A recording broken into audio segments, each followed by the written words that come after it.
This is home. Twin States News starts right now. The Temple Theater was added to the list of the top 10 most endangered historic places in 2021. And now those who hold the theater close to their heart are hoping to restore it. Our Jasmine Stevenson has more. The Temple Theater has sat here on 8th Street for almost 100 years, evolving with the times, the people, and the music. General Manager of 12 years, Roger Smith, hopes that with the community's help, it can be here for 100 more. There's no theater that has had all of the stars, big and small. They've all played here. Elvis Presley even slept here. And so to not recognize it for what it is, the lady that it is a real travesty. In its years of hosting more than 2,000 shows, the theater has never had a cosmetic upgrade. It has been open every day for 93 years. It has never had any facelift of any kind. The seats, the carpeting, it needs a little bit of TLC. The building is great. It's built like a bridge, huge steel beams. So we have a real gem here, and we're really appreciative of the initiative that everybody's trying to do to help raise donations for the theater. The theater will be hosting a fundraiser showcase to help curb the cost of the repairs that could be as much as $500,000. I saw a need that needs to be fixed. And with our downtown revitalization and everything that is wonderful and moving forward, we need to go ahead and fix something that is really, to me, considered an anchor in our city. To find out what you can do to help, you can reach out to the manager, Roger Smith. Jasmine Stevenson, Twin States News, Meridian. The Meridian chapter of the Veterans of Foreign Wars held a short ceremony to honor public service agencies for their assistance. Our Danisha Branham spoke with the chapter to learn more. The Veterans of Foreign Wars Post 12124 held an appreciation award ceremony for the police department, fire department, and the sheriff's department for their participation in helping bring home the F-4 Phantom jet to the East Mississippi Veterans Memorial Park. Here today is to show our appreciation to the police department, fire department, sheriff's department for their participation in bringing the F-4 Phantom jet to rest here where it was originally flown. In fact, one of our deputy sheriffs was the backseat pilot in that very jet. The fire department, the Meridian Police Department, and the Lauderdale Sheriff's Department were honored with certificates of appreciation for their roles in escorting the F-4 Phantom jet to its home. We have a pedestal out there by Keyfield where it's now sitting.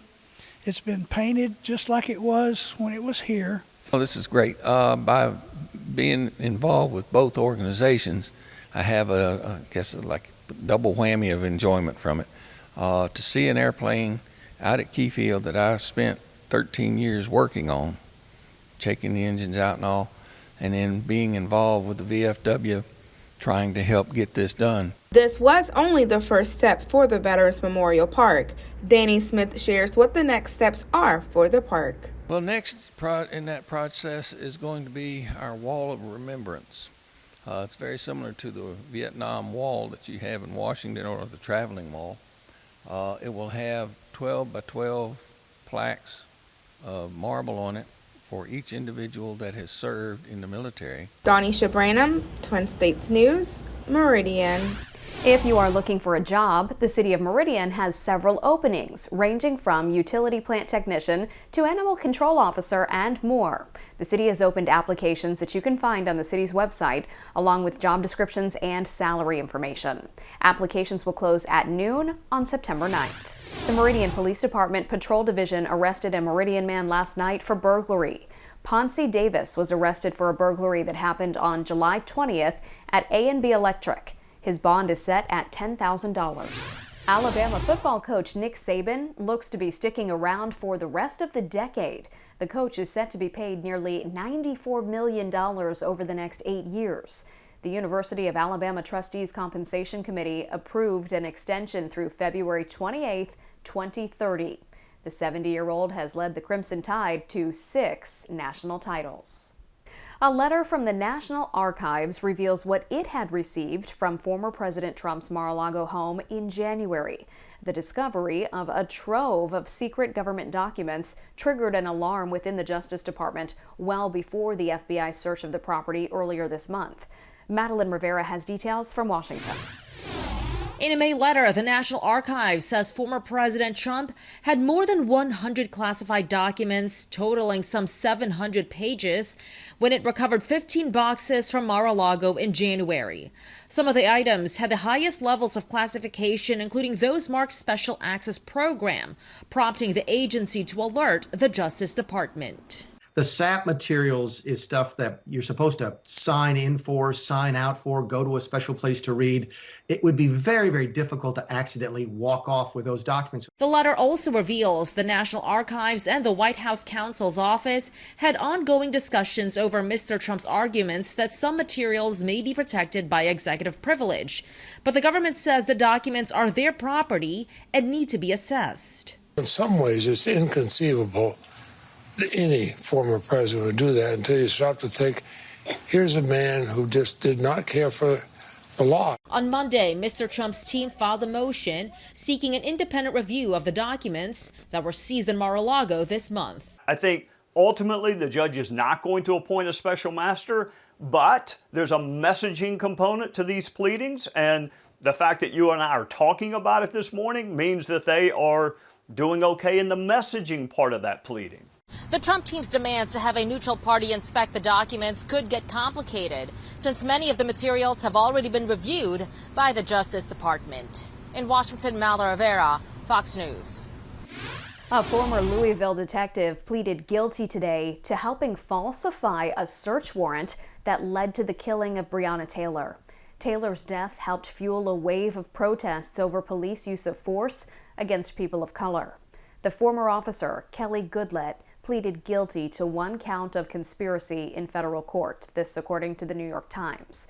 She would be the first officer held criminally responsible for the botched raid.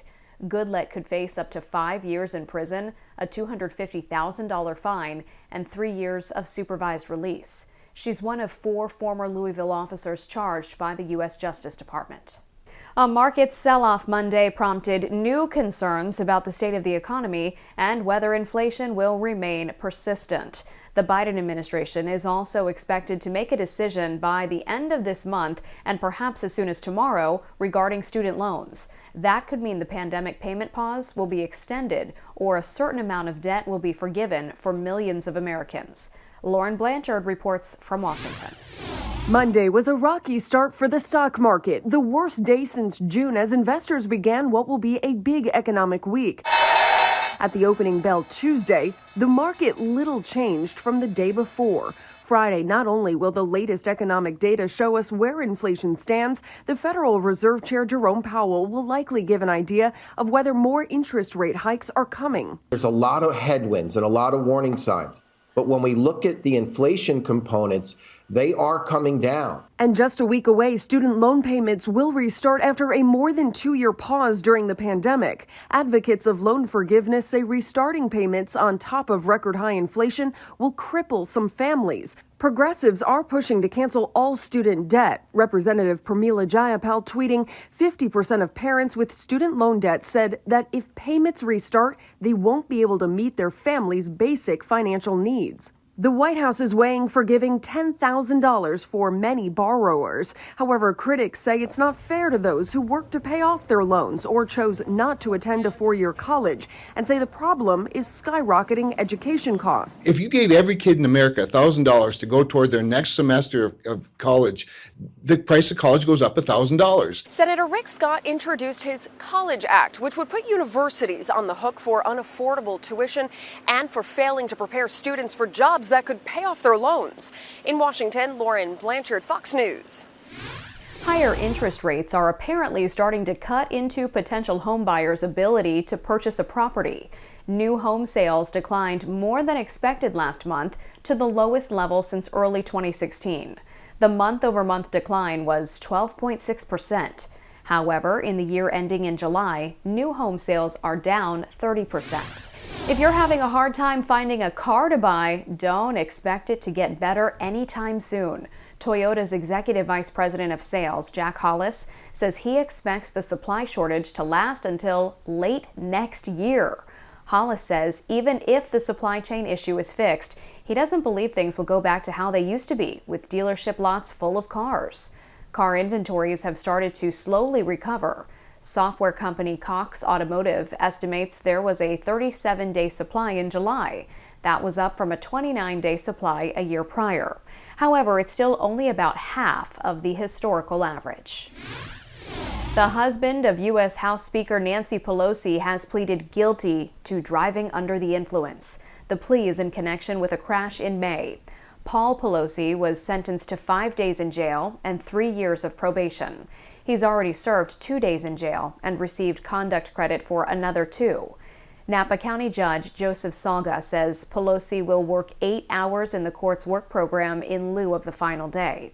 He will also have to attend a 3-month drinking driver class, install an ignition interlock device that requires a breath sample to start the car, and pay $7,000 in fines. Your forecast is next. Plus, this isn't your average sports bar. I'm Jackie Ibanez with a look at a new type of bar exclusively playing women's sports. That and much more straight ahead.